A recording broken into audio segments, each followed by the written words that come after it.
kerajaan Tuhan yang datang kepada Bani Israel mustahil diberikan kepada Kristen. Yang benar, kerajaan Tuhan yang datang kepada Israel itu diberikan kepada umat Islam. Mau bukti? Kita buktikan.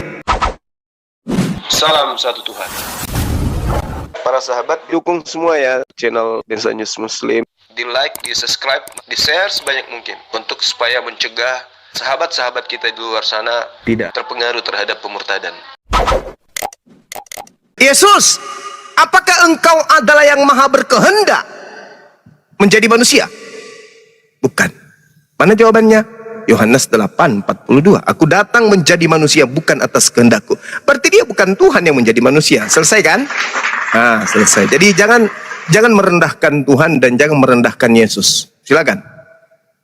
Oke. Silakan, Uriel. Saya tadi tanya, ini yang di sini ini pernah sekolah teologi atau tidak? Tidak perlu sekolah teologi untuk mengetahui Yesus itu Tuhan atau manusia.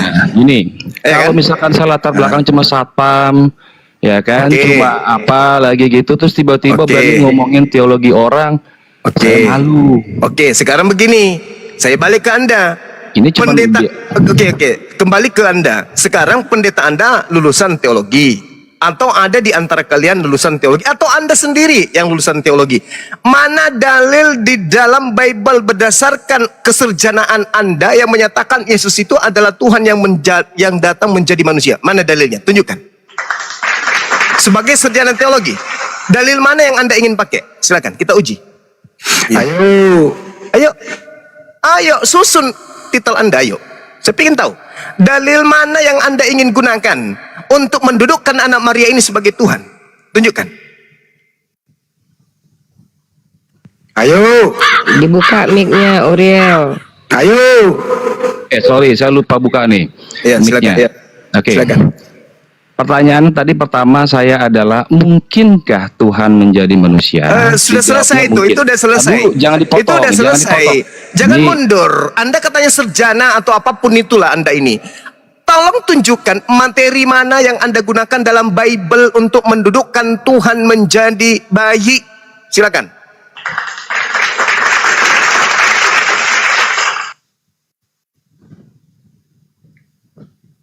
Jangan alasan mute lagi.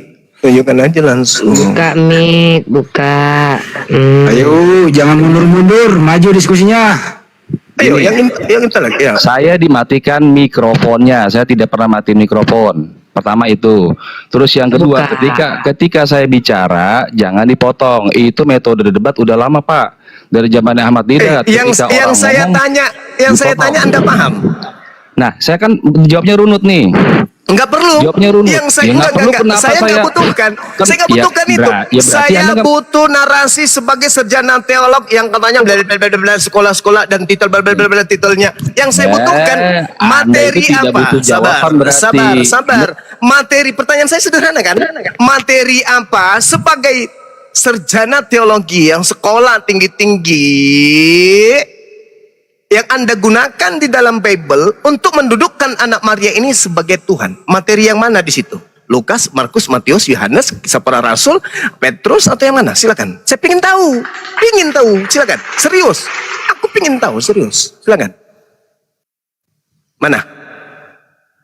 Kenapa di-mute? Saya jangan di-mute. Kok saya di-mute? Siapa yang mute? Ayo pakai dalil. Tunjukkan dalilnya, silakan. Pakai dalil. Ini mau saya jawab secara runut atau Pertanyaan saya gitu loh. Jangan so intelek di hadapan saya ya. Kukunya ginjalmu. Kalau kau ngaku sarjana teolog, justru itu saya suka. Saya senang. Tolong sebagai sarjana teolog, Anda tunjukkan dalil mana yang Anda jadikan santapan rohani untuk mendudukkan anak orang menjadi Tuhan. Saya tunggu. Saya hitung sampai 10. Kalau tidak, mohon diturunkan orang sombong kayak gini. 1. Pertama, adakah manusia mampu mengampuni dosa manusia? Yesus mengatakan di dalam Matius 6 nomor 9, Yesus mengajarkan manusia untuk memohon ampun kepada Bapa, bukan kepada Yesus. Tunjukkan mana dalilnya. Memohon ampunlah kepadaku. Mana dalilnya? Ada Tidak ada manusia, termasuk Yesus. Bahkan ketika Yesus di atas tiang salib, apa kata Yesus? Bapa, ampunilah dosa mereka, sebab mereka tidak tahu apa yang mereka lakukan. Tunjukkan di mana Yesus, aku telah mengampuni dosamu itu di mana tertulis. Ayo, saya turun sekarang nih, saya turun. Dalam hitungan 3 saya turun. Ketika Anda menunjukkan ada dalil, Yesus mengatakan dosamu telah aku ampuni, saya turun. Artinya saya malu. Tapi kalau tidak ada, percuma titel kau deret dari jarimu sampai ke lenganmu, tembus ke ususmu itu titel. Kalau saya lebih paham Bible daripada ente. Malu? Malu nggak? Mampus kau. Malu Bukan nggak? mampus. Tunjukkan Bukan dalilnya. mampus. Tunjukkan dalilnya di mana Yesus Buka mengatakan dosamu Matius telah aku ampuni. 9 Silakan. ayat 2 Oke, sampai 8. baik. Gak usah teriak-teriak Oke, lah oke. bang. Oke, Gak oke. usah Oke, teriak-teriak baik, baik. lah. Ya. Oke. Baik, Itu baik. mencerminkan akhlak Enggak atau apa-apa, attitude ya? enggak apa-apa. Parah Orang kali. sombong enggak apa-apa. Matius berapa tadi? Matius berapa? 9? Ini saya ngomong jangan dimatiin mikrofonnya. Matius Ini 9 nomor berapa? Matius 9. Atau nomor? Matius 9 ayat 2 sampai 8. Baca itu. Tadi saya sudah mengatakan kepada saudara, ketika Anda berbicara pengakuan Yesusnya bahwa dia mengampuni dosa, itu tertulis di mana? Mana? Tertulis di mana?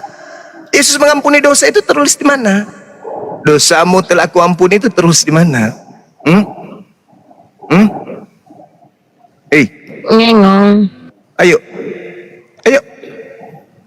Padahal di sana tertulis dosamu sudah diampuni, bukan kuampuni kucluk.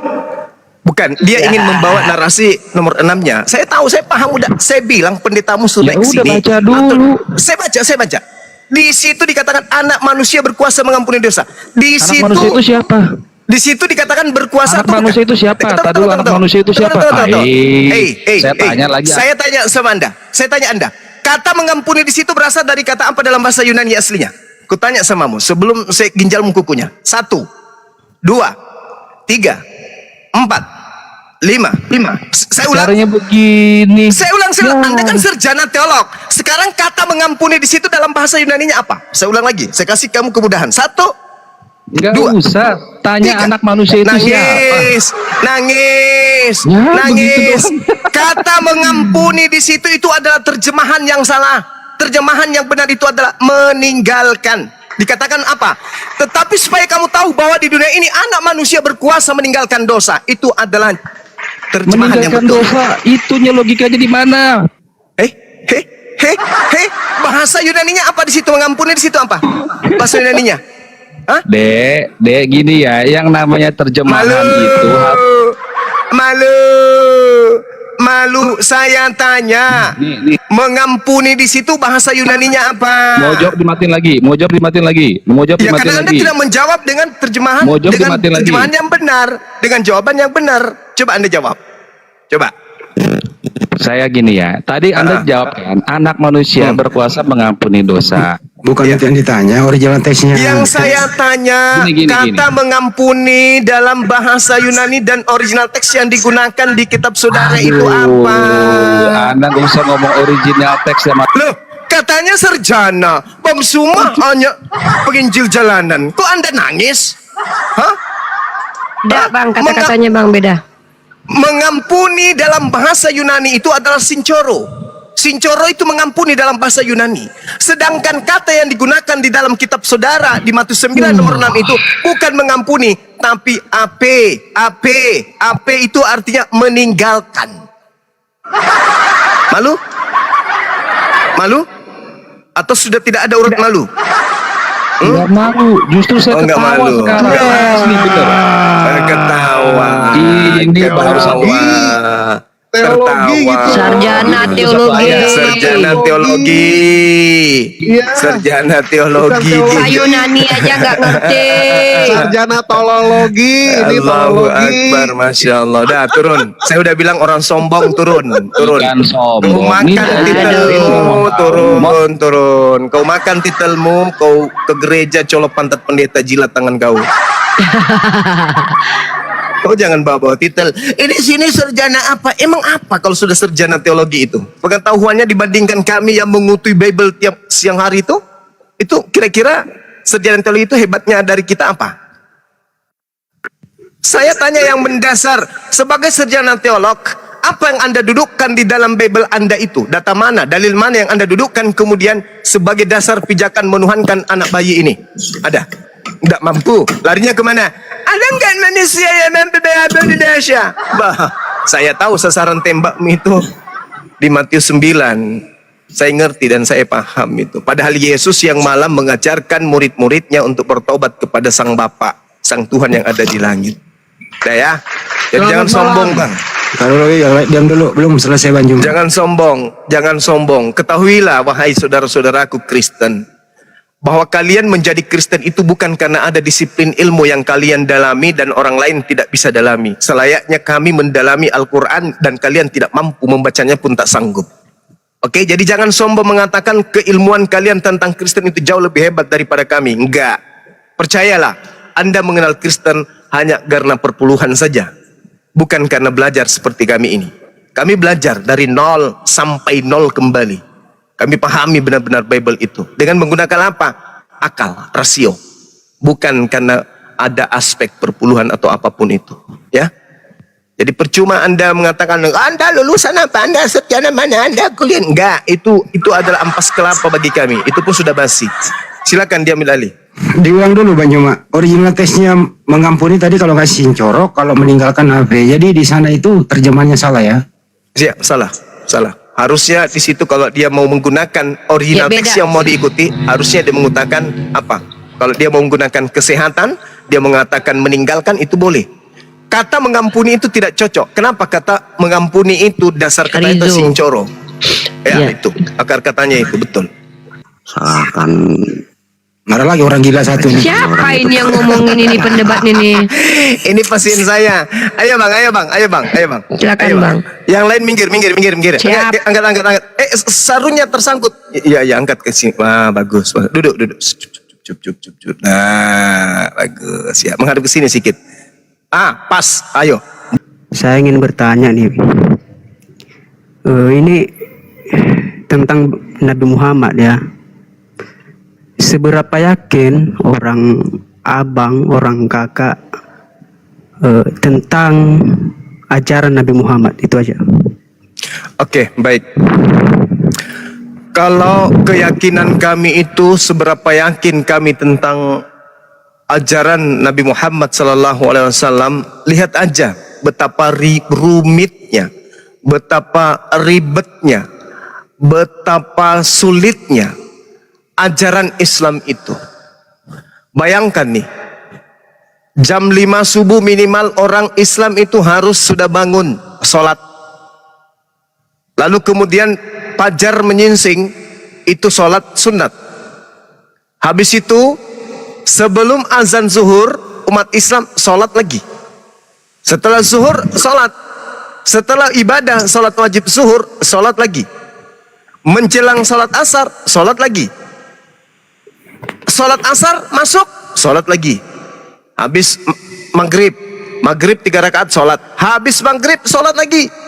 Begitu maghrib masuk isya, sebelum isya, sholat lagi. Habis masuk isya, sholat. Habis sholat isya, sholat sunat lagi. Begitu seterusnya, malam. Begitu seterusnya, bukan cuma sehari, tapi seumur hidup. Tapi kenapa kemudian kami lakukan itu dengan ikhlas? Karena kami hakul yakin akan kenabian baginda Rasulullah Muhammad sallallahu alaihi wasallam. Itu baru satu soalan ibadah. Baru sholat. Belum yang lain. Ada ribuan ibadah dalam Islam. Ada ribuan. Tapi kami lakukan dengan setia, dengan ikhlas, dengan lapang dada, tanpa ada paksaan, dan seterusnya. Kenapa kami lakukan itu? Karena kami hakul yakin keselamatan itu hanya melalui baginda Rasulullah Muhammad sallallahu alaihi wasallam. Tak ada keselamatan setelah Rasulullah, tak ada keselamatan. Apa dalilnya? Qul in kuntum tuhibbunallah fattabi'uni. Itu dalilnya. Al-Quran surah Ali Imran ayat 31. Ali Imran ya, adik-adik sekalian. Ali Imran atau Al-Maidah? Qul in kuntum tuhibbunallah fattabi'uni yuhibbukumullah wa yaghfir lakum dzunubakum wallahu ghafurur rahim. Itu yang pertama. Yang kedua, coba Anda lihat anak-anak Islam baru belajar Ali Imran, baik, syukran.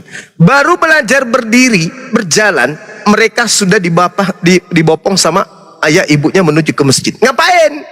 Belajar tentang bahas kitab yang dibawa oleh baginda Rasulullah Muhammad SAW. Mereka diajarkan alif, ba, ta, za, jim, ha, dan seterusnya. Begitu beranjak mereka menghafal Alhamdulillahi Rabbil Alamin Ar-Rahmanir Rahim Maliki Yaumiddin. Beranjak dewasa sampai mereka meninggal dunia, tertanam dengan sangat mendalam bacaan-bacaan kitab suci yang dibawa oleh baginda Rasulullah Muhammad SAW. Itu cerminan cinta dan keyakinan kami terhadap kenabian beliau.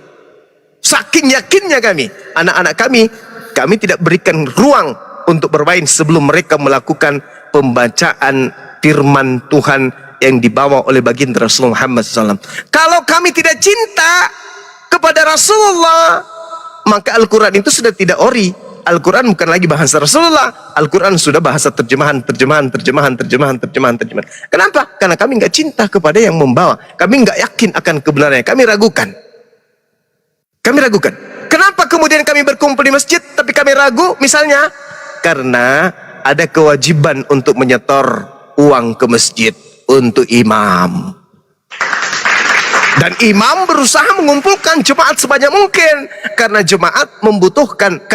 imam membutuhkan duit dari jemaat dengan mengumpulkan 8% satu orang. Maka ini harus terus digencarkan, karena kenapa? Kalau tidak, maka imam tidak makan. Maka segala upaya dilakukan oleh imam untuk melakukan tipu muslihat agar jemaat-jemaat itu ditakut-takutin, agar jemaat-jemaat itu selalu diberi janji-janji yang mengenakkan tapi tidak berdasar. Itu kalau kami tidak cinta atau kami tidak yakin. Tapi karena kami yakin, kami mempelajari Quran, kami memahami Quran, anak-anak kami dari kecil belajar Quran, bahkan usia 5 tahun sudah ada yang hafal seluruh isi Al-Quran. Maka itu jawaban dari pertanyaan saudara. Seberapa yakin Anda dengan kebenaran baginda Rasulullah Muhammad SAW? Seperti itu jawabannya. Itu bukti kecintaan dan keyakinan kami. Demikian. Ya, dan Marvin. Sebelum ke Marvin saya sapa dulu Zin. Zin muslim atau non muslim, Zin? Assalamualaikum warahmatullahi wabarakatuh. Waalaikumsalam warahmatullahi wabarakatuh. Saya sudah teriak di bawah-bawah ya. Zin bisa baca kan Nuni dari tadi teriak-teriak. Tolong Berarti yang ada yang muslim jangan penting. Berarti ada yang penting. Aduh, apa yang penting Zin? Cepat Zin. Aku fans banget Itu yang penting, itu yang penting itu. Jikali lah aku nih lah. Apa Zin?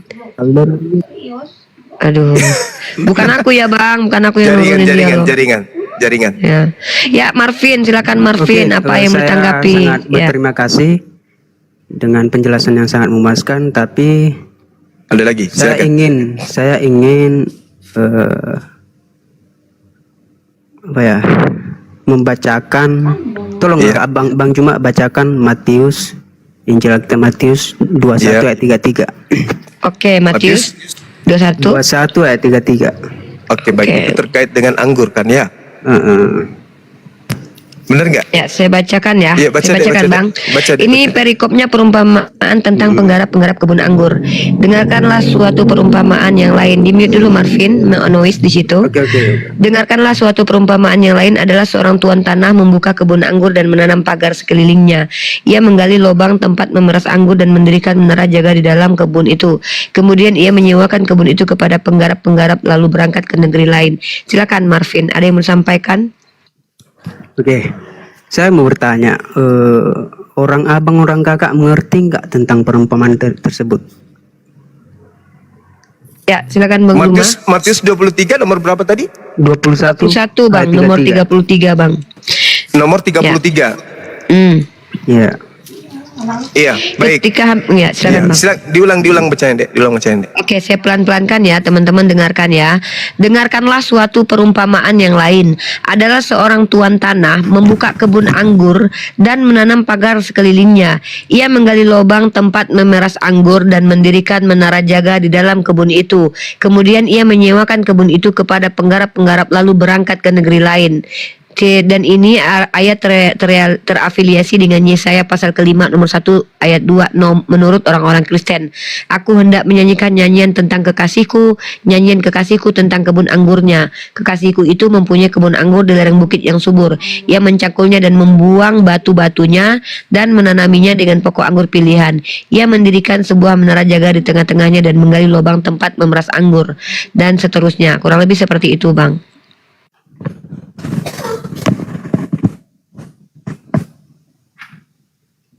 Udah, Bang? Ya.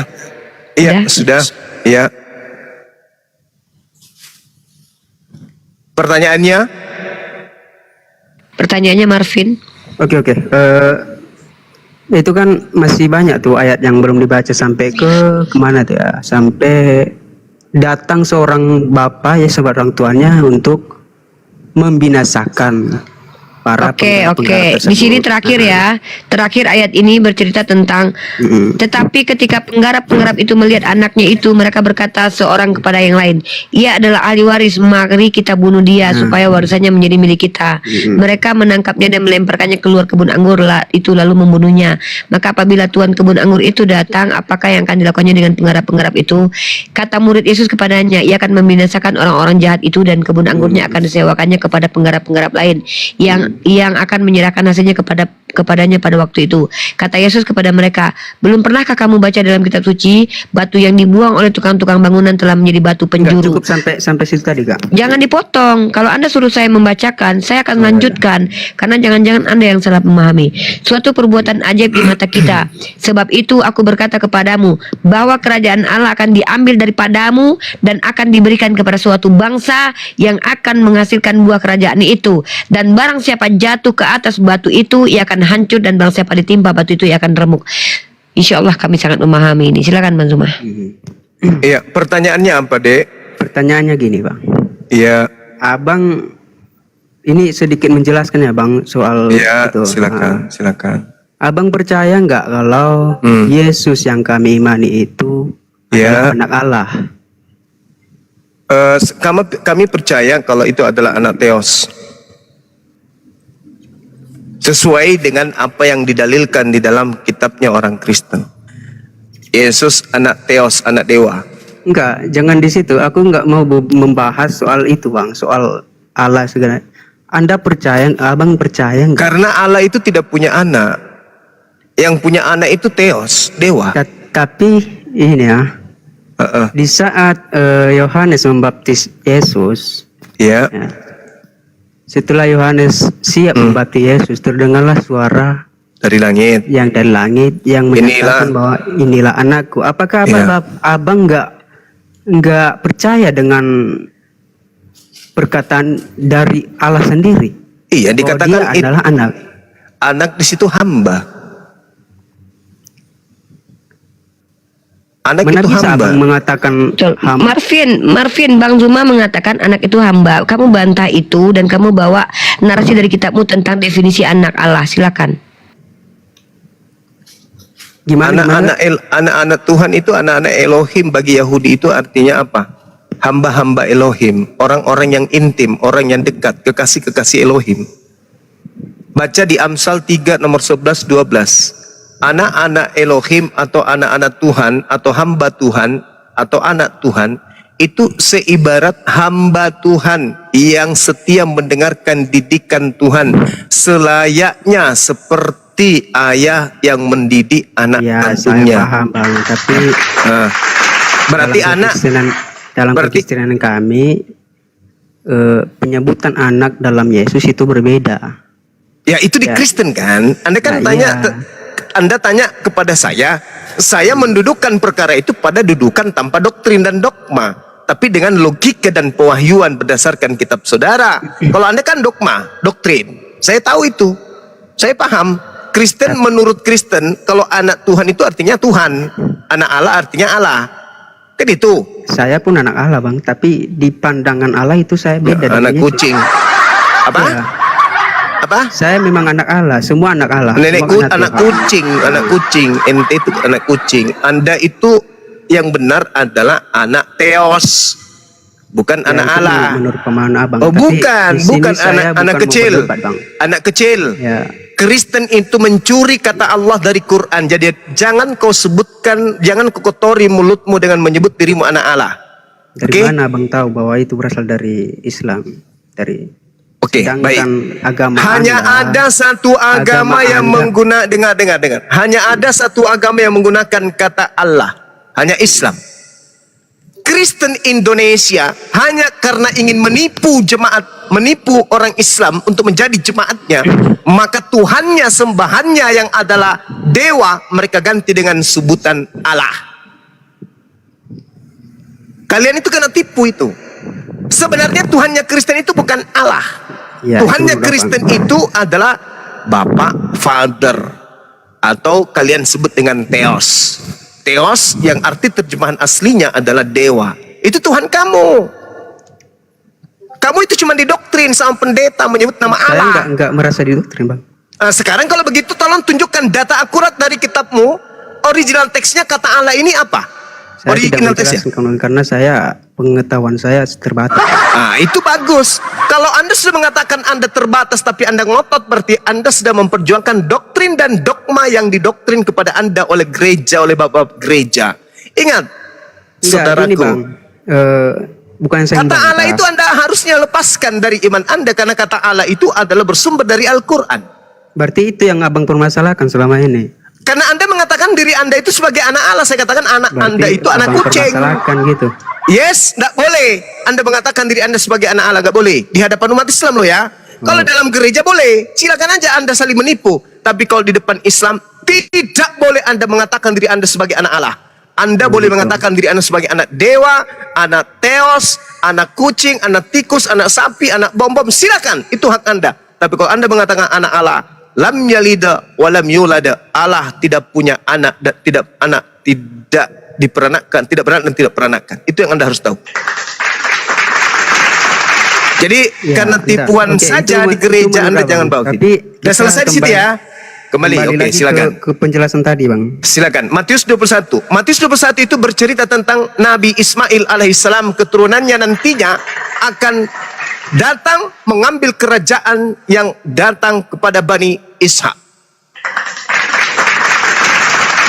Tidak percaya? Mau saya buktikan? Kalau data Matius 21 itu adalah berbicara tentang baginda Rasulullah Muhammad SAW. Dari batu penjuru yang dibuang oleh orang-orang Israel. Mereka kemudian mengusir Hagar dan anaknya. Dan anaknya kelak akan melahirkan batu penjuru yang akan menggenapkan seibarat bangunan itu bolong. Nanti disempurnakan bangunan itu ketika ditambal oleh satu orang, yaitu baginda Rasulullah Muhammad SAW sebagai penutup para nabi. Kerajaan Tuhan yang datang kepada Bani Israel mustahil diberikan kepada Kristen. Yang benar, kerajaan Tuhan yang datang kepada Israel itu diberikan kepada umat Islam, umat daripada baginda Rasul Muhammad SAW. Mau bukti? Kita buktikan. Yesaya 60 nomor 6. Sejumlah besar onta akan menutupi daerahmu. Unta-unta muda dari Median dan Eva, mereka semua akan datang dari Sheba, akan membawa emas, kemenyan, serta memberitakan perbuatan masyhur bagi Tuhan. Sekarang itu nubuatan digenapi oleh siapa? 1. Yesaya 60 nomor 7. Segala kambing domba Kedar, anak kedua dari Nabi Ismail, cucu Abraham, akan berhimpun kepadamu. Domba-domba jantan dari Nebayot, anak pertamanya Ismail, cucu pertama dari Abraham, akan tersedia untuk ibadahmu. Semuanya akan dipersembahkan di atas mezbahku sebagai korban yang berkenan kepadaku, dan aku akan menyemarakkan bait keagunganku. Bait itu ada Baitullah, keagunganku. Itu digenapi oleh siapa? Itu aja dulu. Nanti Anda ada ini semakin goyah nanti. Sekarang nubuatan ini Yesaya 60 nomor 7, segala domba milik Kedar. Kedar itu adalah anak kedua dari Ismail, Nebayot anak pertama dari Ismail. Keturunannya Kedar dan keturunannya Nebayot akan datang membawa domba dan seluruh hewan piaraannya untuk menyemarakkan rumah keagungan Tuhan, agar mereka mempersembahkan untuk ibadahnya. Ayo, saya ingin tahu dari adik ini, adik kecil ini yang termakan doktrin dan dogma ini? Kira-kira keturunan Ismail dari anaknya Nebayot dan keturunan Ismail anaknya Kedar, keturunannya mempersembahkan domba, kambing, sapi ketika mereka mempersembahkan kurban itu di mana? Di Yerusalem atau di Mekah?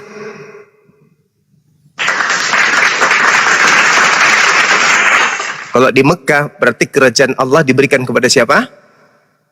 Matius 21 diberikan kepada siapa? Kepada siapa kerajaan itu nampak buahnya kita lihat. Kata Yesus dalam Matius 21 nomor 43 yang dilarang baca tadi, karena di situ kuncinya. Sebab itu aku Yesus berkata kepadamu, wahai Bani Israel, aku berkata sesungguhnya kerajaan Elohim akan diambil daripadamu dan akan diberikan kepada suatu bangsa yang akan menghasilkan buah kerajaan itu. Bangsa itu akan menghasilkan buah kerajaannya. Apa itu? La ilaha illallah. Ibrahim Rasulullah, Ishak Rasulullah, Yakub Rasulullah, Musa Rasulullah, Daud Rasulullah, Salomo Rasulullah, Yesus Rasulullah, Muhammad Rasulullah. Kerajaannya dilimpahkan kemudian diambil, diberikan kepada bangsa keturunan Ismail, dan dari buah kerajaannya itu hingga hari ini berjaya 1400 tahun silam tidak pernah tergantikan. Jangan Anda katakan bahwa kerajaan para nabi diambil oleh Vatikan, jangan. Nggak nyambung itu, nggak nyambung. Kalau yang dipatikan itu kerajaan Bintang Timur. Itu dia. Silakan, masih ada lagi pertanyaan? Oke, masih ada. Mungkin itu cukup karena saya nggak paham kali soal-soal itu. Soalnya saya sini kan cuma mau nanya kan gitu. Iya, silakan. Dan saya nggak mau berdebat, Bang. Saya ingin menanyakan yang kebenarannya gitu. Menurut saya di Matius 21:33 anggaplah bahwa Yesus itu adalah anak Allah ya, anak Tuhan gitu. Yang dikatakan di situ. Menurut Anda, silakan. Ya, cari ayatnya ya.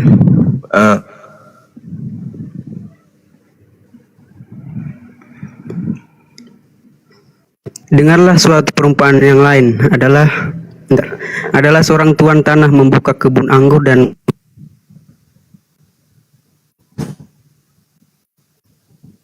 suaranya nggak kedengaran di saya.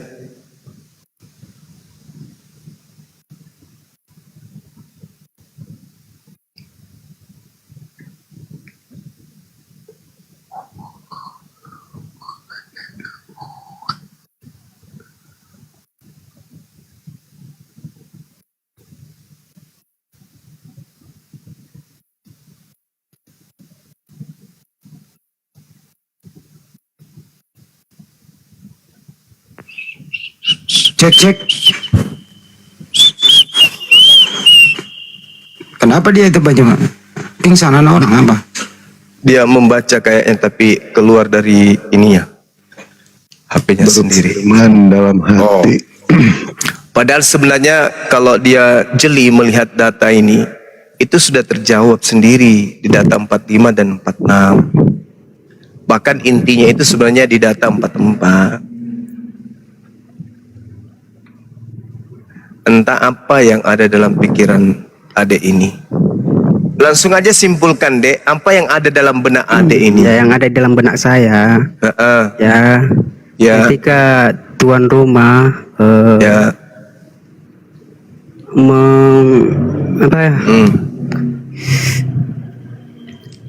Israel menolak Yesus, kan gitu. Ketika tuan rumah menyuruh hambanya, ya, dan hamba-hambanya itu ditolak oleh penggarap-penggarap tadi. Ya, anggaplah hamba-hambanya itu para nabi, ya kan? Para nabi. Nah, kemudian dia mengutus anaknya. Ya, anggaplah Yesus tadi adalah anak Tuhan. Bagaimana mungkin dia mengutus anaknya yang satu-satunya kalau ada hamba-hamba yang lain? Tentu dia harus menghabiskan hamba-hamba yang lain, baru dia mengutus anak sendiri. Berarti yang terakhir adalah anaknya yang dia utus. Jadi itu terakhir ya, terakhir. Jadi nggak ada lagi hamba-hamba yang lain. Ya itu menurut saya, Bang. Mungkin Ini kerajaan akan diberikan ke bangsa lain itu melalui siapa?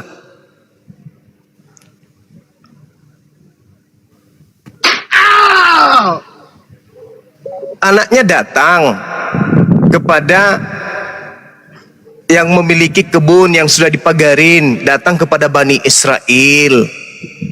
Lalu kemudian mereka membunuhnya. Lalu kemudian dikatakan tidak ada lagi hamba selain daripada anak ini. Tapi anak justru mengatakan kerajaan Allah akan diambil daripadamu dan akan diberikan kepada satu bangsa yang lain. Nah, ketika kerajaan itu diberikan kepada bangsa lain karena ditolak kepada siapa dia diutus, sekarang permasalahannya adalah siapa yang bakal menjadi raja dan kerajaannya apa?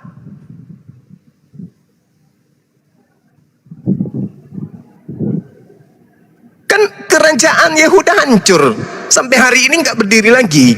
Lalu kerajaan Raja Yehuda yang adalah Yesus menurut sejarah atau Raja Daud ini mana kerajaannya? Ya mana? Tak ada kerajaan yang datang kepada mereka. Coba Anda baca Yesaya 4 Yesaya 42 nomor 10 coba. Yesaya Nomor 42.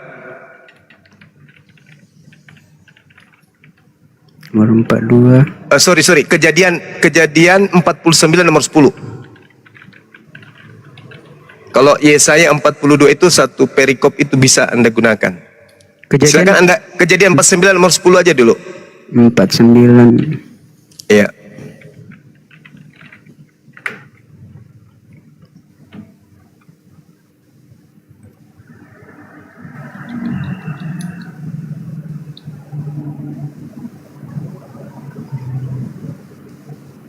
Baca.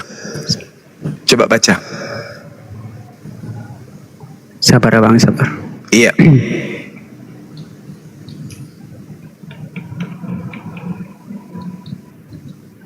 Habis itu Anda Kemudian Yakub itu ya. Iya. Kemudian Yakub memanggil anak-anaknya dan berkata, datanglah berkumpul supaya aku beritahukan kepada Iya betul. Data 10-nya coba. Data nomor 10-nya coba Anda baca. Tongkat kerajaan tidak akan beranjak dari Yehuda ataupun lambang pemerintah dari antara kakinya sampai dia datang yang berhak atasnya. Makanya kepadanya akan takluk bangsa-bangsa. Dia akan Nah, tongkat kerajaan tidak akan beranjak dari Yehuda ataupun lambang pemerintahan dari antara kakinya sampai dia datang yang berhak atasnya. Artinya kalau yang berhak sudah datang, maka lambang pemerintahan akan beranjak dari kerajaan Yehuda. Siapa dia yang berhak itu? Tanda-tandanya dia mampu menaklukkan bangsa-bangsa. Ini ada dua kandidat, Yesus atau Nabi Muhammad. Sekarang Yesus menaklukkan bangsa apa mana? Mana bangsa mana bangsa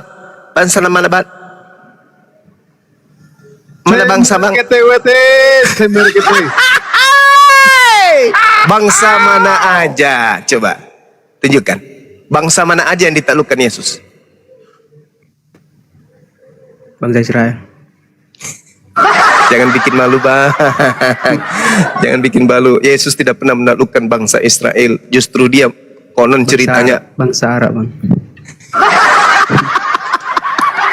kotor kali mulutnya.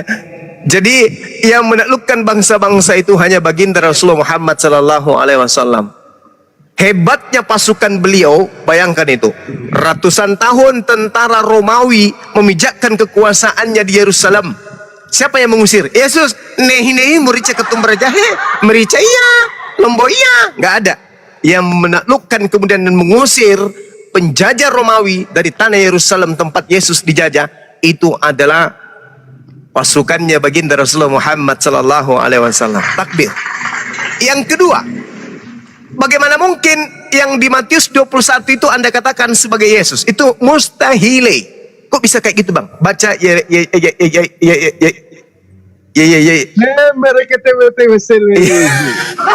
baca Yeremia 30 nomor 36. Coba. Baca coba. Coba Anda baca. Sekarang saatnya adik ini kita kita ajarin.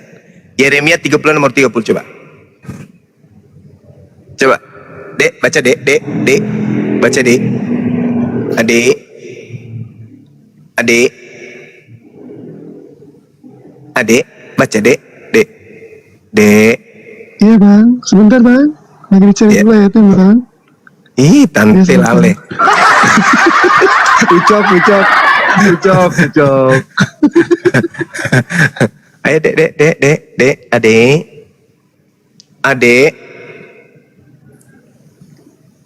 adik, baca dek,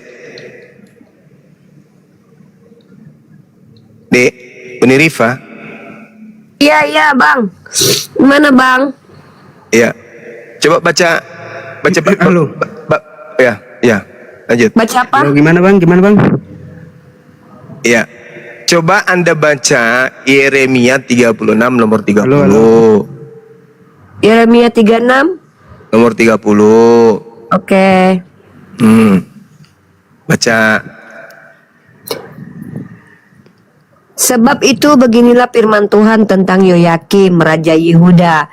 Ia tidak akan mempunyai keturunan yang akan duduk di atas tahta Daud. Tahta Daud. Dan mayatnya akan tercampak sehingga kena panas di waktu siang dan kena dingin di waktu malam. Nah, ini buktinya Yesus tidak bisa. Tidak bisa Yesus kemudian mengambil kerajaan itu, nggak bisa. Kenapa Yesus tidak akan pernah duduk di tahta Daud? Kenapa demikian? Ini sumpah Tuhan. Sebab itu beginilah firman Tuhan tentang Yoyakim, kakeknya Yesus. Ini Yoyakim ini kakeknya Yesus. Apa kata Tuhan? Raja Yehuda ini, Yoyakim, tidak akan mempunyai keturunan yang akan duduk di atas tahta Daud. Sedangkan Yesus itu adalah cucunya Yoyakim. Di mana tertulis? Di Matius 1 nomor 11. Yosia memperanakan Yekonya dan saudara-saudaranya pada waktu pembuangan ke Babel. Baca Matius 1. Bla bla bla bla bla bla dan seterusnya sampai kepada Yesus. Ternyata Yesus ini adalah keturunan Yoyakim. Sedangkan Yoyakim ini adalah kakeknya. Mana bukti bahwa Yoyakim itu kakeknya? Baca Matius 1 nomor 11. Silakan. Ada yang bisa baca Matius 1 nomor 11? Oke. Silakan. Matius 1 nomor 11. Ya. Masih belajar yang betul ya, kayak Uni nih. Matius 1 nomor 11 Uni belajar. Yosia memperanakkan Yekonya dan saudara-saudaranya pada waktu pembuangan di Babel. Nah, ada nggak di situ namanya Yekonya? Ada nggak? Yoyakim ada nggak? Ya ada Yoyakim. Ada nggak Yoyakim? Yoyakim diilangin.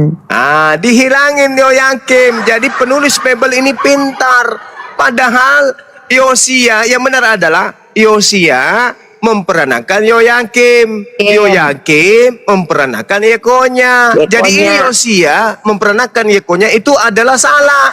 Masa ada kakek memperanakan cucu? Ini tipu-tipuan kayak begini tuh hebat kali. Yosia memperanakan Yekonya, bullshit.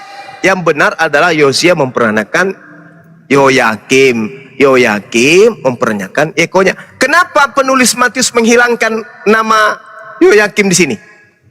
Kenapa? Karena di Yeremia 36 nomor 30 tidak ada lagi keturunan Yoyakim yang akan duduk di tahta Daud. Karena Yesus sudah didoktrin bahwa dia adalah pelanjut kerajaan Daud yang akan duduk di atas tahta Daud, maka kata Yoyakim dihilangkan di Matius 1 nomor 11 supaya tidak terdeteksi kalau Yesus itu tidak akan pernah menjadi raja. Sampai di sini tidak paham? Oke, makasih Bang tentang penjelasannya. Boleh beralih ke pertanyaan yang lain nggak? Boleh. Oh. Saya mau bertanya tentang penyaliban Yesus yang dimana Al-Quran orang Abang mengatakan bahwa Yesus tidak disalib kan? Betul. Di dalam kitab, Sedangkan- ya silakan. Silakan. Sedangkan bentar ya. Hmm. Sedangkan di dalam Alkitab kami bahwa Yesus itu benar-benar disalib. Justru Yesus mengatakan dia tidak disalib. Siap. Mau dalil? Bentar bang. Iya, silakan. Dalilnya apa? Coba tunjukkan. Iya, di dalam Lukas 24 nomor 44. Lukas 24. Nomor 44. Dek, belajar yang benar ya, bersihkan hati supaya kamu dapat ilmu ya, Dek. Tetapi pagi-pagi benar pada hari pertama minggu itu mereka pergi ke kebun membawa rempah-rempah yang telah disediakan mereka. Mereka mendapati batu sudah terguling dari kubur. Lukas 24 nomor 44. Ya ini Lukas 24. Iya, Lukas 24. nomor Ya, 44.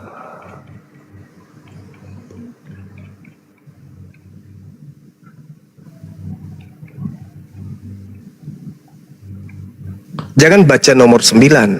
Ia berkata kepada mereka, inilah perkataanku yang telah kukatakan kepadamu ketika aku masih bersama-sama dengan kamu, yakni bahwa harus digenapi semua yang ada tertulis tentang aku dalam kitab Taurat, Musa dan kitab nabi-nabi dan kitab Mazmur. Lalu ia membuka pikiran mereka sehingga mereka mengerti kitab suci. Katanya kepada mereka, ada tertulis demikian, Mesias harus menderita dan bangkit dari antara orang mati pada hari yang ketiga. Oke. Dan lagi, gitu. Oke. Berarti Yesus mengatakan bahwa Mesias harus menderita dan bangkit di antara orang mati pada hari ketiga. Tunggu. Di Lukas 24 nomor 44, inilah perkataanku yang telah kukatakan kepadamu ketika aku masih bersama-sama dengan kamu, yakni bahwa harus digenapi semua yang ada tertulis tentang aku di dalam kitab Taurat dan kitab nabi-nabi dan kitab Mazmur. Betul? Betul. Tergenapi di dalam kitab Mazmur. Nah, tolong tunjukkan di dalam kitab Taurat bahwa Yesus harus mati. Di mana nubuatannya di dalam kitab Taurat? Kita jangan lari ke sana, Bang. Kita kan bertetapan pada perkataan Yesus. Ya, ini Yesus mengatakan harus tergenapi tentang aku semua yang tertulis di dalam kitab Taurat. Sedangkan penyaliban itu yang diimani oleh yang Kristen itu adalah yang tertulis di dalam kitab Markus, Matius, Lukas, Kisah Para Rasul, Surat Paulus. Itu kan? Sedangkan yang harus tergenapi bukan itu. Yang harus tergenapi adalah yang ada dalam kitab Taurat. Tapi ini ada tertulis demikian, Mesias harus menderita. Itu perkataan Yesus. Bagaimana, Abang Mam? Nah, Anda harus pusing 7 turunan. Karena Anda tidak akan menemukan di dalam kitab Taurat bahwa Mesias akan mati dan bangkit pada hari ketiga di antara orang mati. Mana di Taurat tertulis? Ada enggak? Kan di situ berkesinambungan. Inilah perkataanku yang telah kukatakan kepadamu ketika aku masih bersama-sama dengan kamu, yakni bahwa kamu harus digenapi semua yang tertulis tentang aku dalam kitab Taurat. Itu aja dulu satu. Bahwa Mesias akan mati dan bangkit pada hari ketiga. Di Taurat tertulis di mana itu? Ada enggak? Enggak ada. Mau sampai gundul, Anda tidak akan menemukan di Taurat tertulis Mesias mati dan bangkit pada hari ketiga. Coba tunjukkan di Taurat tertulis di mana. Nah, sedangkan Anda bertanya, di mana tertulis Yesus tidak disalib? Saya katakan, Yesus sendiri mengatakan harus tergenapi apa yang tertulis tentang dia di dalam kitab Taurat. Apa itu? Di dalam kitab Taurat, salah satunya Ulangan 27, sorry. Ulangan 23 nomor 7. Jangan kau membunuh orang yang tidak bersalah. Jangan kau bunuh orang yang benar. Akulah benar, akulah hidup. Akulah jalan, akulah benar, akulah hidup. Yesus adalah kebenaran. Kata Tuhan di dalam Taurat, jangan kau membunuh orang yang benar. Berarti Yesus boleh dibunuh atau tidak? Menurut Taurat. Nah, itu kan rencana Allah, Pak. Ya, ini rencana Allah. Jangan kau membunuh orang yang tidak bersalah. Ya kan, Jangan itu beda lagi. Jangan kau membunuh orang yang benar. Sekarang Tuhan melarang membunuh Yesus atau Tuhan menubuatkan membunuh Yesus?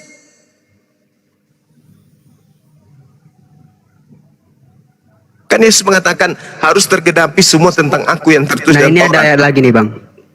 Pada suatu kali ketika Yesus berdoa seorang diri, datanglah murid-muridnya kepadanya, lalu ia bertanya kepada mereka. Kata orang banyak, siapakah aku ini? Jawab Mesias. mereka, Yohanes Pembaptis, dan juga mengatakan Elia. Dan ada pula yang mengatakan bahwa seorang dari nabi-nabi dahulu telah bangkit. Lalu Yesus bertanya kepada mereka, menurut kamu siapa aku ini? Jawab Petrus, Mesias dari Allah. Lalu Yesus melarang mereka dengan keras supaya mereka jangan memberitahukan hal itu kepada siapapun. Dan Yesus berkata, anak manusia harus menanggung banyak penderitaan dan ditolak oleh tua-tua, imam-imam kepala dan ahli-ahli Taurat, lalu dibunuh dan dibangkitkan pada hari ketiga. Oke. Nah itu bagaimana Bang Bata itu? Coba. Oke. Di awal tadi Anda mengatakan, siapakah aku ini? Menurutmu aku ini siapa? Kata muridnya, siapa Yesus? Mesias kan? Betul? Ya, Mesias. Nah, Mesias ini siapa? Apa arti Mesias? Orang yang diurapi, betul? Enggak, yang mengatakan bentar. Oh iya, Mesias. Mesias adalah orang yang diurapi, betul? Nah, baca Mazmur 105 nomor 15. Jangan mengusik, sabar dulu. Saya akan ke situ. Jangan mengusik orang-orang yang kuurapi. Dan jangan berbuat jahat kepada nabi-nabiku. Ini perintah Tuhan atau siapa?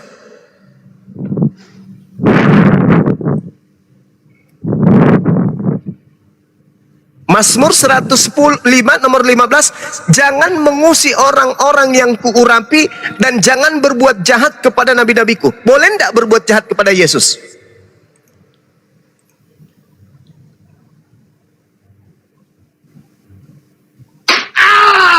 Boleh enggak menurut firman Tuhan yang ada di Mazmur ini, boleh enggak berbuat jahat kepada Yesus?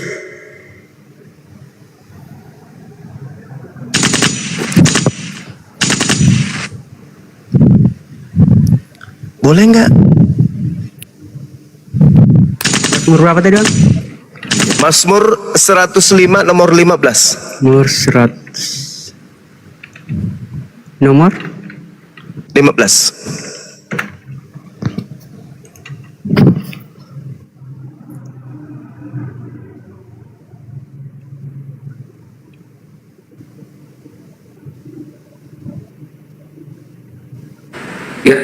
jangan mengusik orang-orang yang kurapi dan jangan berbuat jahat kepada nabiku. Nah, sekarang boleh nggak melanggar ini? Kalau melanggar ini mengakibatkan dosa atau menghapuskan dosa?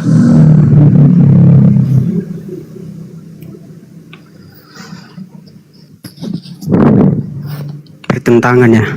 Bertentangan. Makanya Yesus mengatakan di dalam Yohanes 6 nomor 70, bukankah aku yang memilih engkau yang 12 dan satu di antaramu adalah iblis? Siapa iblis di sini? Yudas. Kenapa Yudas disebut iblis? Karena Yudas mengkhianati gurunya, makanya disebut iblis. Kalau Yudas saja disebut iblis, yang mengkhianat kepada Yesus aja disebut iblis, lalu bagaimana dengan Kristen yang bertepuk tangan dengan matinya oknum yang dikatakan dengan fitnahan terkutuk di atas tiang salib? Terus misinya apa kalau dia turun ke bumi bukan untuk uang? Misinya apa coba? Yesus datang, dengarkan di Yohanes 3 nomor 16. Begitu besar kasih Tuhan akan dunia ini, sehingga ia menganugerahkan anaknya yang tunggal, sehingga barang siapa yang percaya kepada anaknya akan memperoleh hidup yang kekal, dan yang tidak percaya akan mati dalam dosanya. Betul? Nah, ketika Yesus mengatakan, aku diutus hanya kepada domba yang sesat dari umat Israel, apakah Anda percaya? Percaya. Anda Israel atau bukan? Bukan. Berarti Yesus diutus untuk Anda atau bukan? Ya emang untuk saya. Lah tadi katanya percaya kepada Yesus ketika Yesus mengatakan, aku diutus hanya kepada domba-domba yang sesat dari umat Israel.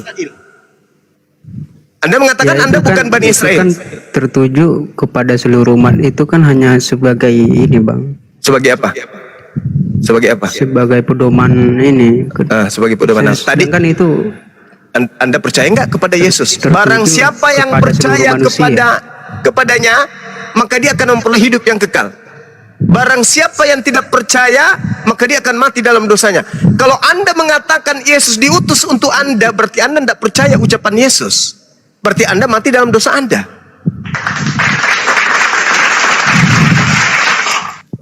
Bahkan dalam Matius 10 nomor 5 nomor 6, Yesus berpesan kepada ke-12 muridnya, janganlah engkau ke bangsa lain atau ke bangsa orang Samaria, tapi datanglah kepada domba-dombaku yang sesat dari umat Israel.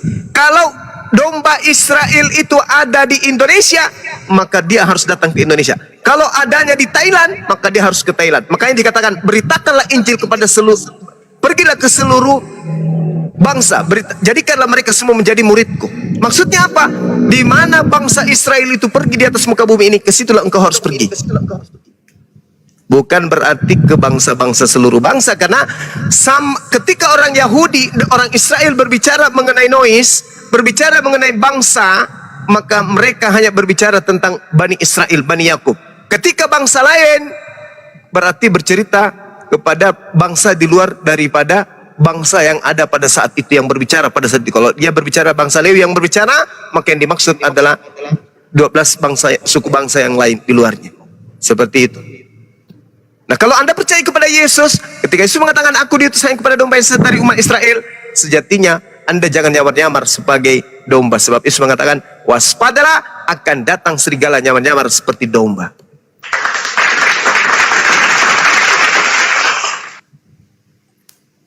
Ingat, Anda beragama Kristen itu dari Katolik Roma, Yunani, bukan dari Yahudi.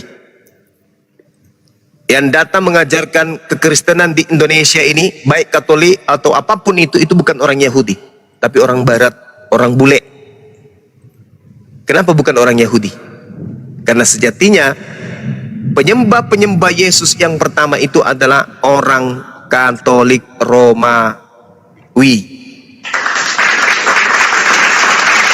bukan orang Yahudi. Demikian. Ada lagi? Oke bang, mungkin itu saja. Oke. Sering-sering Saya- kesini. Baik. Saya kan tadi bukan berdebat, hanya bertanya saja. Baik. Saya menghargai adik ini pintar, adik ini cerdas, dan saya suka kepada orang-orang yang jujur untuk mau belajar.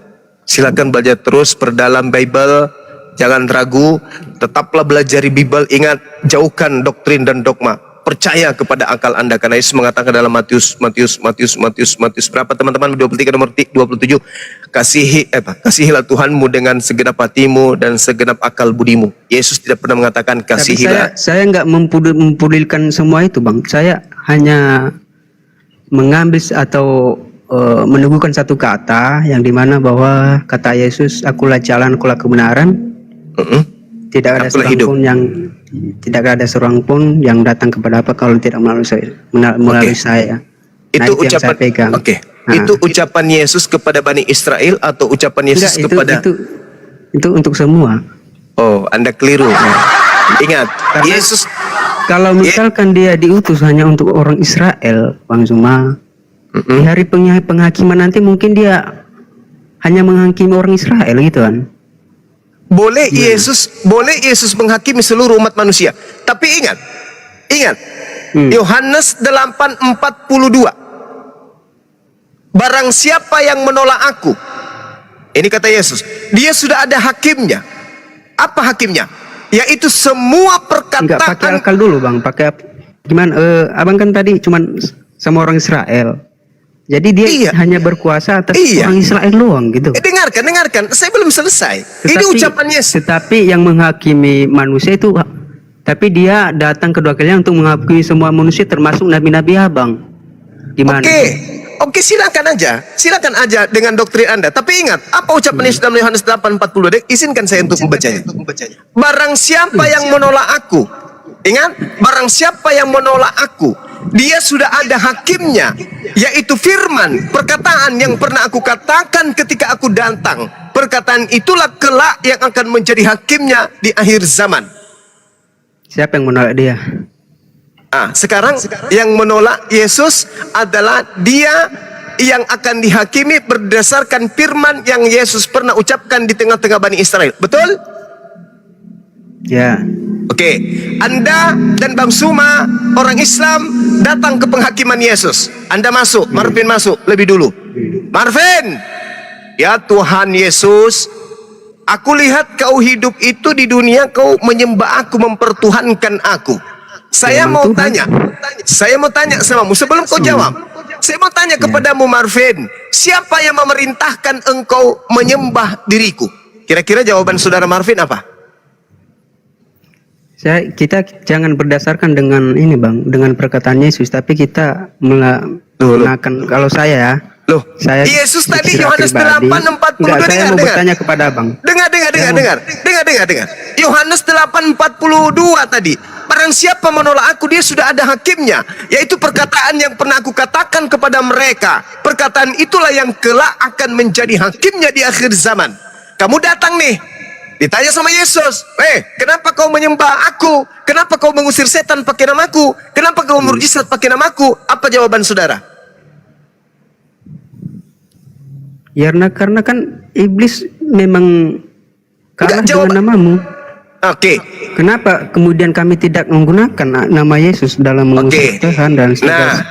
Nah, Anda ditanya, oke, Anda mengusir setan pakai namaku, oke.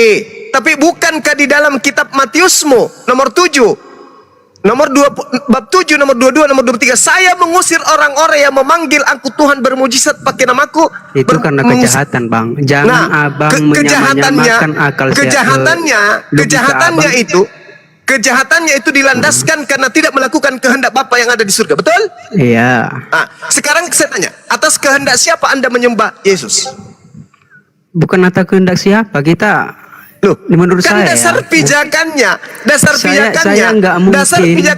harus berdasar terhadap kehendak Bapa, kata Yesus.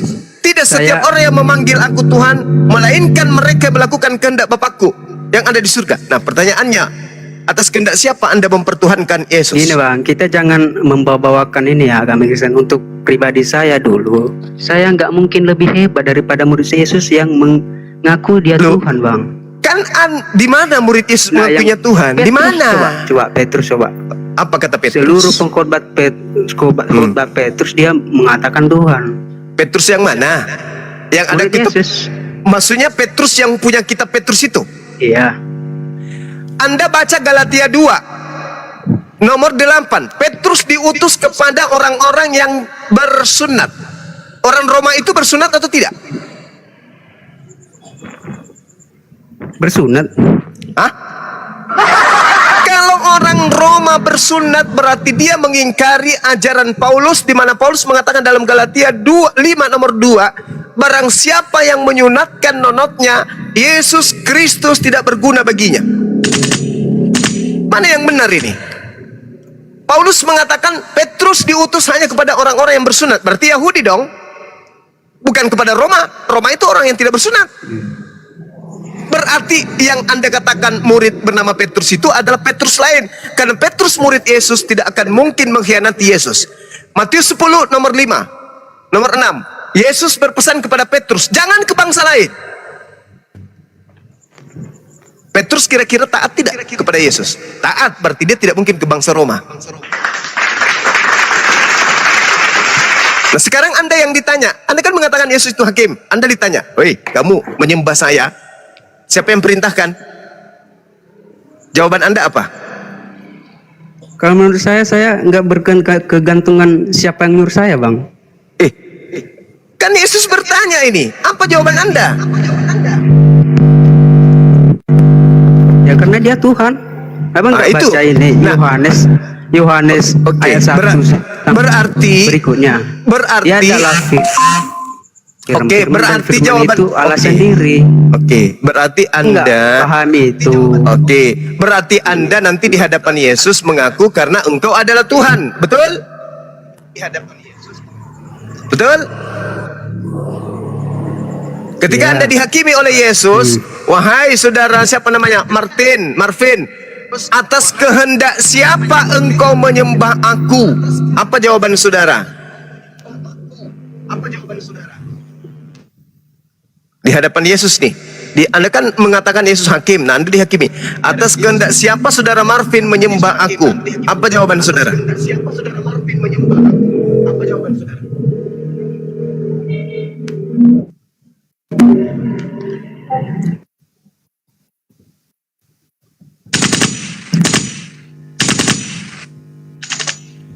Bang, abang nggak bisa membantah loh itu Yohanes kayak Iya, firman- Anda ditanya, firman Anda itulah ditanya sendiri. oleh Bagaimana abang Yesus. bisa- Anda ditanya oleh Yesus, atas kehendak siapa Anda menyembah aku? Apa jawaban saudara?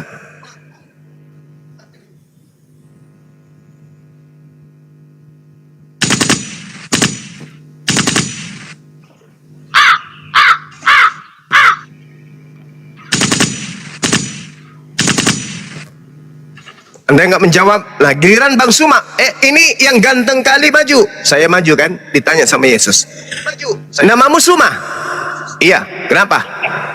Kamu ketika di dunia, kenapa nggak menyembah saya? Karena kau bukan Tuhan. Dan kau mengatakan kau hanyalah utusan Tuhan. Salah atau tidak? Benar Betul. sih. Benar. Karena dia mengatakan Yohanes 17:3, hidup kekal itu adalah mereka mengenal engkau satu-satunya Tuhan dan mengenal Yesus sebagai utusanmu. Nah, saya mengenal dia hanya sebagai utusan Tuhan. Kau mengenal dia sebagai Tuhan. Sementara Yesus mengatakan, hidup kekal itu adalah mereka mengenal engkau satu-satunya. Sedangkan yang menjadi landasan pijakan penghakiman di akhir zaman menurut Yesus adalah perkataan yang pernah ia katakan ketika dia penginjilan di tengah-tengah Bani Israel. Berarti lolos dong Bang Suma. Yang diusir, enyahlah daripadaku. Kamu Marpin adalah pembuat kejahatan. Dah selesai kita. Dah ya.